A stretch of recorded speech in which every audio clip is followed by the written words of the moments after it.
We're here with Jim Moran, who's the co-founder of YipIt, which is a deal aggregator, and we're talking about core products.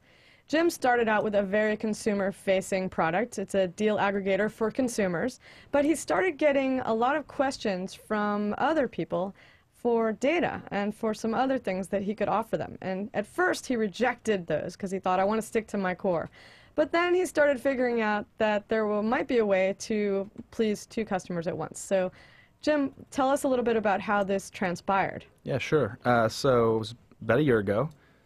We were well into our way of sort of building a good daily deal aggregator, a great consumer sort of destination. We work with lots and lots of daily deal sites, but they actually started coming to us and saying, can we have your data? The daily deal sites, you mean like Groupon and That's right, who else? Living Social and Guild City. So they all wanted data. Why did they want data?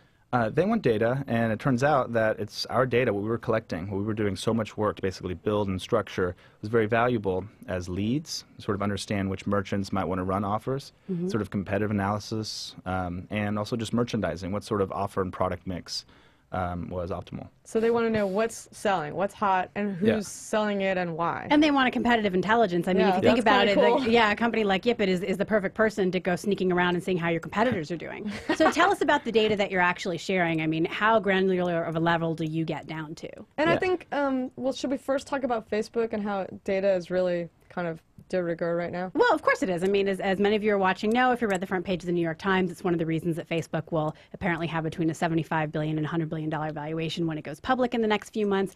Data is valuable, and Facebook, collects data on practically every aspect of your life. Yeah. You've got great data on daily deals. So tell us exactly what you're collecting and how you've been able to monetize that to the whole landscape. Yeah, sure, absolutely.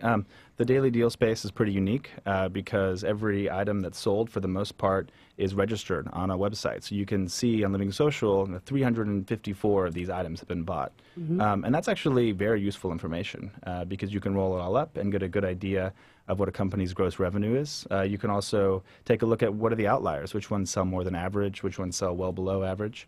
And all that data is extremely valuable to all the players in the industry. And what about the data of the people buying the stuff?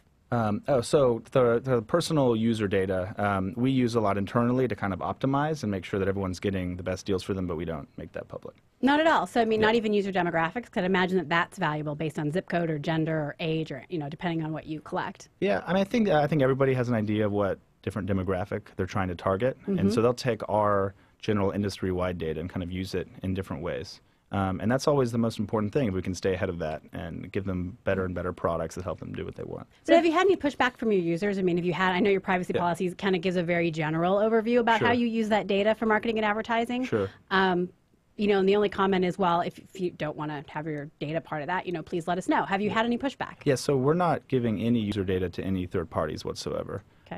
What we use that data for, which is basically saying, I want restaurants, I want spas, I like golf, I don't like teeth whitening, is we just use that to inform the kind of offers we send you. But other than that, it's locked in our vaults. So have you helped the companies make better decisions? I mean, is Guild City saying, I know that these particular deals should be either passed earlier or more frequently to YipIt? I mean, I know you collect everywhere, but how is it changing your industry's behavior? Yeah, so I think it's changing our industry's behavior because it's probably helping everyone get a lot smarter. So it's helping get everyone a lot more smart about what all the different deal sites are running. And it's actually really complicated to keep track of 799 other daily deal sites to understand which amazing offer did this tiny deal site find, and should that be run on a larger platform like Living Social or Groupon or Guild City or whatnot. So talk to us about the costs and the benefits to creating this new product line, because it wasn't your core product line. So what were the costs to creating it? Yeah, I mean, the biggest cost is focus. It's another goal, another ball you have to juggle. And if you lose that focus, you can really get out of control and not do anything. So it's a very, very tricky decision. But in this case, we had lots of our current partners coming to us saying, we would like to license this data. Will you please let us do this? I'm offering this sort of thing. And after 3 or 4 of those conversations, we said, you know what?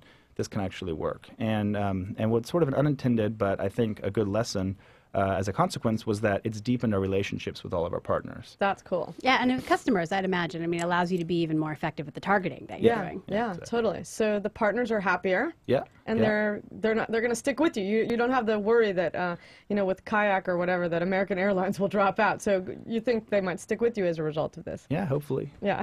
And there was another side benefit, which is the PR.